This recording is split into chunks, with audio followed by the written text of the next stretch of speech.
Trump's last moments are upon us, and the party is preparing. I'm going to let you know what I think, how they are preparing, and what they're going to do in the aftermath. We're dealing with three major scenarios here, and we're already in phase one, which is expected long-term decline. After that, there's going to be likely a rapid decline, or we're going to see a sudden loss, and we'll see how they handle that. The long-term decline game plan is basically what you've been seeing now. They expect him to be gone in the next couple of months to years, and that means MAGA is at risk, and that means losing their influence and losing their momentum is a thing right now, right? Which is one of the reasons why they are being so aggressive with every single policy. It is clearly unpopular to be breaking all of the institutions so fast and changing their missions, right? They were planning on doing this really like on a long-term basis, but they know their time is up, so they gotta just push and push and push. You've heard of Project 2025. There's also a Project Esther that I think they're going to pull forward in order to implement that. Let it be known that the think tank talking points are already made for every single stage of his decline. They are ready to announce every single thing in accordance with what they think will maintain the most support and help them best with the transition. They know JD Vance can't carry the MAGA movement forward, so we're going to see a lot more articles and like news spots about Trump's kids. They're going to be all up in our faces in the coming months. Maybe more so in a rapid decline scenario, but we should already start hearing about it more and more pretty soon. I also think that they're trying to kick off a conflict somewhere in the world, something that the U.S. has to commit to, and something that a Democrat, if they ever get in power again, would have to clean up and look terrible in the process. This is a technique, by the way, that they've been using for decades, basically prolonging or starting conflict in order to make political gains at home. This was a quick down and dirty before I go eat, but I'm also going to cover a rapid decline and a surprise ending scenario. Goodbye. Trump is on his way out, and let me tell you how that's affecting Republican strategy. It's no secret that him being a chaos agent has been extremely frustrating for party members, but it's also something that they've been relying on in order to keep the rage machine up and keep people distracted from the news. So honestly, what I think happens next is conditioning society to slow down, to reduce the 24-hour news cycle, to make everything get quiet again so that people aren't constantly watching politics, being obsessive about what happens in the news every single day. I don't think we're going to see as much the spectacle that we've come to know from this administration and the last time he was in office. No walking into the street with an upside-down Bible, like none of that nonsense. Yet they're still going to do their typical spots, yeah? But it's going to be slow. Now, that doesn't mean they aren't still going to be aggressively pursuing policy, but it does mean you might feel like they're not doing that. And that might motivate people to inaction, and I think they're banking on that. I think Vance is going to understand this, and he's going to start talking more and more like a measured human being. Like he's already been doing that, but he's going to slow down and try to take more of a fatherly presence for the country. Maybe in a misguided attempt at social media, they'll blast tweets for a while, but I think they'll realize that should slow down too and become something that is more of a weekly to monthly occurrence instead of, every day all caps screaming into the ether. So how do they keep their voters galvanized through this election and the next, assuming, again, if this is going to be available? Well, there are a couple strategies that can work. One is keeping the rage machine insular. They sign up for newsletters and mailing lists, and they've already been in these things, right? But a continued drive to do that, and a lot more of the rage messaging is simply going to bypass popular media and go straight to their minds without you really seeing it. When the stats do go public, like they've already been doing, but again, it's going to be in a much more measured way, it's going to show great disparities between who gets rolled up for crime, right? And again, we've already been seeing that, but it's going to be a much more polite version of this rage baiting that they've been constantly pushing. Instead of people having personality failures into cameras over black people, they're simply going to put out stats of all their arrests in DC, like they've already been doing. Again, they're conditioning you for this reality. But please, don't fall for the ruse. Everything is going to continue just as intensely as it was the day before he disappears. This is a fantastic point. If you've seen my Politicking and You videos, which is in the playlist below, you'll understand that Democrats are infected with the concept of decorum. Decorum isn't simply about choosing to be polite. It's to make sure that discourse and cross-hierarchy communication happen on the terms of the people at the highest authorities of any hierarchy. This works because just like on the right, a large percentage of the population on the left has some moderate social dominance orientation. And the Democrats' position on the scale of leftism attracts a lot of the type. Decorum is a form of hierarchy maintenance, and right now, even after the end of Trump, Republicans will be at the top of that hierarchy for most of U.S. society. And I don't mean hierarchy by like straight up power. I mean hierarchy as in how each individual person perceives the rankings of people around them. Decorum functions much in the way of Rich Code, check out my playlist on that, and workplace culture, which is very similar to this. They will give deference to Republican concepts of politeness because they are compelled to do so by some part of their, personality traits.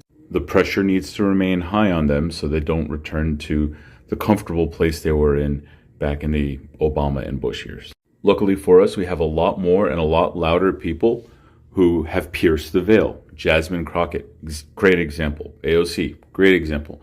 Zoran Mamdani, and yes, even Gavin Newsom, great examples. I don't see the end of decorum with them, but I do see some positive influence they'll have on the party as a whole. We can hope.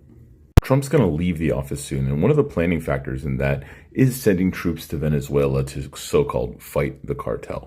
Republicans have a history of messing up diplomacy in order to gain political points leading up to elections. Nixon extended the Vietnam War so that he could have leverage during his election, and Reagan delayed the release of hostages for the sake of his own. You might know these events as an October surprise, and though controversial, these aren't the only situations where we've seen this happen. Trump has always wanted to be a wartime president, and committing the nation to war has been a very valuable tactic in tying up the effectiveness of follow-on administrations. Because when a piece of shit starts a war with no end in sight, a piece of shit ends a war by abandoning their allies and just leaving a power vacuum in its place. A person who tries to do right is going to have more of a better facilitated transfer of power back to the people.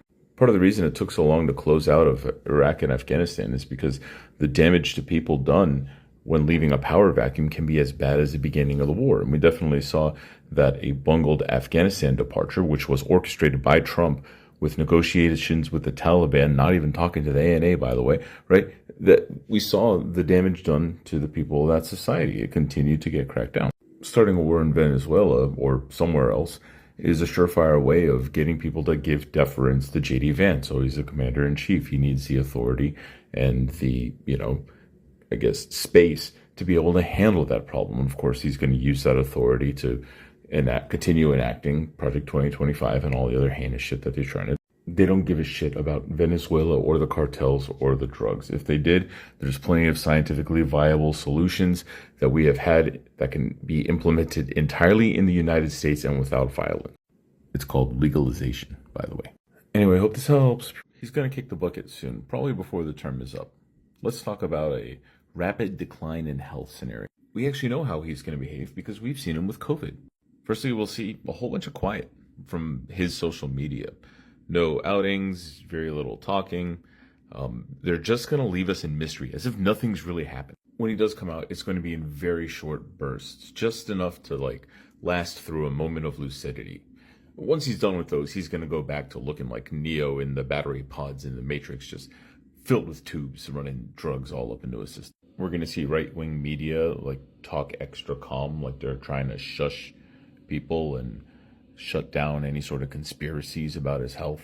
Slightly less likely, but they'll probably try to shove through one of the worst, most unpopular Project 2025 plans in that moment. To prove his health, they're going to do a bit of him standing, probably next to RFK, and saying some just flowery nonsense. And then there's going to be a flurry of action amongst Republican politicians going back to their capitals to include DC. I think the first people that'll get any news of his passing will be Fox and maybe a couple of other right-wing sources, but it will definitely happen before the press release. If the situation is so grim that there's no chance he gets out of it, then we might see a couple days before his passing of, whoever's next in line being promoted very, very positively. This I'm not as certain about, but I can imagine they put National Guard, like they accelerate their presence in places and amplify it for the inevitable celebrations and demonstrations that'll happen. We can get into the details if you like, but this is nice and tidy for you now. What happens if he passes suddenly? I've got a couple ideas on this. Well, firstly, it depends on if it's like behind closed doors or in front of everybody, like on TV. Behind closed doors, I think they're going to weekend at Bernie's this a little bit. They'll get a couple of like the more unpopular executive orders passed like immediately after and pretend like he was, he'd signed them in front of everybody. I genuinely do think the plan is to have Vance replace him, so he'll be taken over pretty quickly. And that means the news cycle will start talking him up and pretend like he's been really, really busy and really, really active and really, really ready for this. We'll be hearing all over the news about how he passed with dignity, how it's so unexpected because of his excellent health, even though we all know he probably keeled over on the toilet. Now, if it goes down publicly, I think we're going to see something kind of unhinged. Imagine he's soothing his arm, and then he grabs his chest, and then he stumbles a little bit, falls over, face first, and never moves again. Part of me thinks they're just going to straight up lie to us about what happened, that he actually passed in his bed peacefully, and that what we saw on the camera wasn't even real. Or they might say it's another assassination attempt that succeeded. This might actually be their opportunity to really crack down more than they've ever before. I have some thoughts on what will happen after this moment, but all in all, they probably have plans for every single contingency because that's how political leaders think, especially propagandists. I, for one, am excited at the wailing and gnashing of teeth that we can expect from the population. Trump doesn't have long left in him. What is his legacy going to be? When he sharts for the last time, the Republicans are going to shart all over us. Selective historic amnesia of Republicans. Timeline. I don't remember Bush.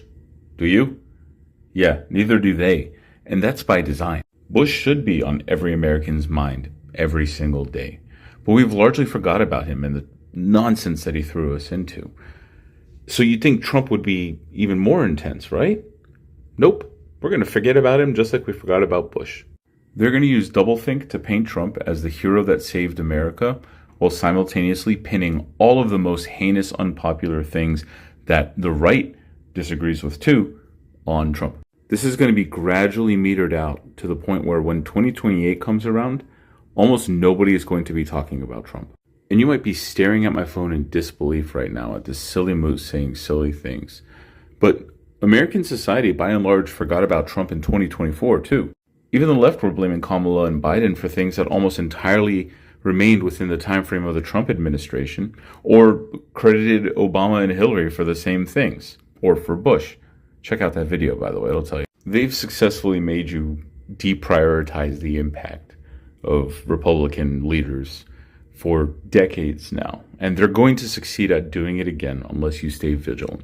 Don't mess it up this time, guys, please. Thank you.